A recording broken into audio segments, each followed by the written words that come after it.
Hello friends, welcome back to our channel Padhle with चौर। आज के इस वीडियो में हम लोग पढ़ेंगे class 8 unit 2 the ant and the cricket. तो चलिए शुरू करते हैं। ये हमारे इंग्लिश का जो यूनिट 1 है उसकी ये पोयम है, तो इसे हम लोग आज कवर करते हैं। तो चलिए शुरू करते हैं। The ant and the cricket.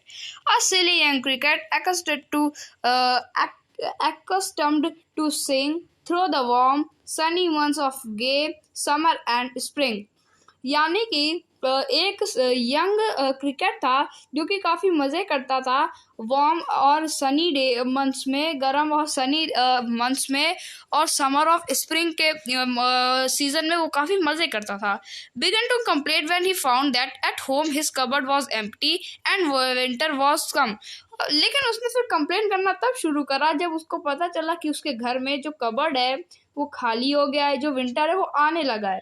Not a crumb to be found on the snow covered ground, not a flower could he see, not a leaf on a tree. यानी कि उसके घर में खाने का एक टुकड़ा भी नहीं है, जो ग्राउंड है पूरा स्नो से कवर्ड है, फ्लावर की वो जो फ्लावर को देख नहीं पा रहा है, इतना स्नो गिर गया है, और जो लीव्स है वो ट्री में है नहीं क्योंकि जो ट्रीज है वो स्नो से कवर हो चुके हैं। Oh what will become says the cricket of me. यानी कि जो क्रिकेट था उससे बोला, क्या शुरू हो गया यार। At last, by starvation and famine made bold, all dripping with wet and all trembling with cold, away he set off a mystery and to see if to keep him alive he would grant him shelter from rain and a mouthful of grain. He wished only a borrow, he had repay it tomorrow। यानी कि जब वो starvation और and feminine made bold, यानी कि ठंड और भूख से उसे फिर बोल्ड बना दिया। उसके बाद वो जो ठंड और जो सूखा उसको मतलब कि जितनी परेशानी हुई उससे फिर वो मतलब कि उसने ये सब चीज़ें ने उसको ऐसा बनने मजबूर करा कि वो जाए आंट के पास, चींटियों के पास। और उसने जब एंट को देखा तो उसके पास गया और उसने बोला हिम शेल्टर फ्रॉम रेन, यानी कि मुझे अपना शेल्टर दे दो। Of mouthful of grain, मुझे खाना दे दो।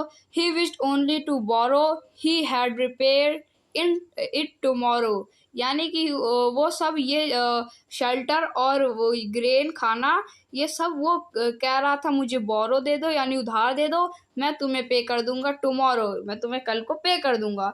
If not he must die of starvation and sorrow. यानी कि अगर मैं मरा नहीं और मैं ठंडी से कपकपा के मरा नहीं तो मैं तुम्हें ये टुमारो रिपे कर दूंगा। Says the ant to the cricket, I am your servant and friend.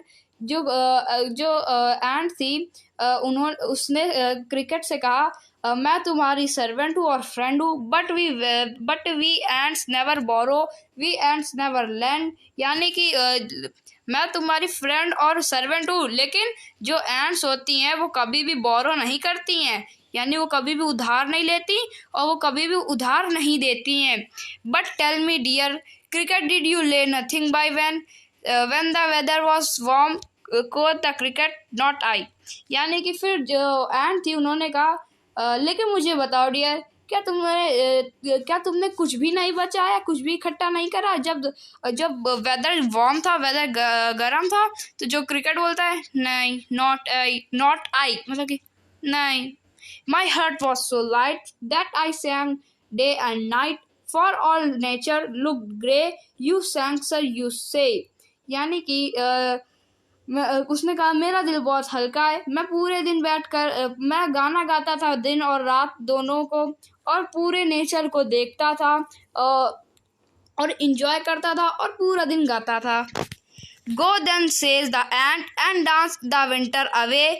Thus ending, he hastily lifted the wicket, and out of the door turned the poor little cricket. Fox called this a fable, I will warrant it true. Some cricket have 4 legs, and some have 2, adapted from Aesop fables।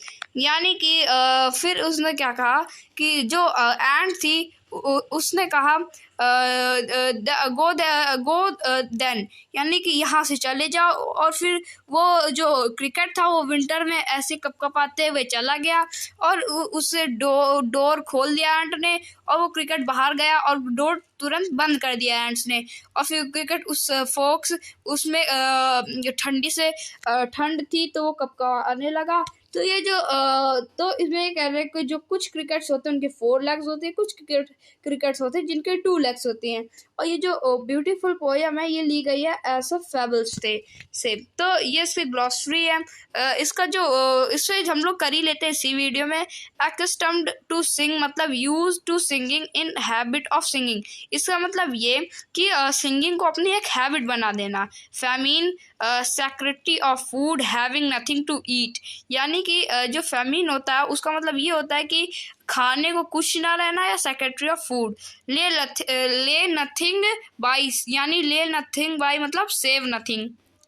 कोथ old English में कहते थे said, यानी आज की जो English है उसमें हम लोग सेड कहते हैं, टेल कहते हैं, सेड कहते हैं। उस समय सेड को कोथ कहते थे। तो ये जो हमारी आज की वीडियो है, जो पोयम है वो तो ख़त्म हो चुकी है। इसके जो क्वेश्चन आंसर है वो हम लोग करेंगे नेक्स्ट वीडियो में। आज की इस वीडियो में इतना ही, मिलेंगे नेक्स्ट वीडियो में। तब तक के लिए थैंक यू वेरी मच।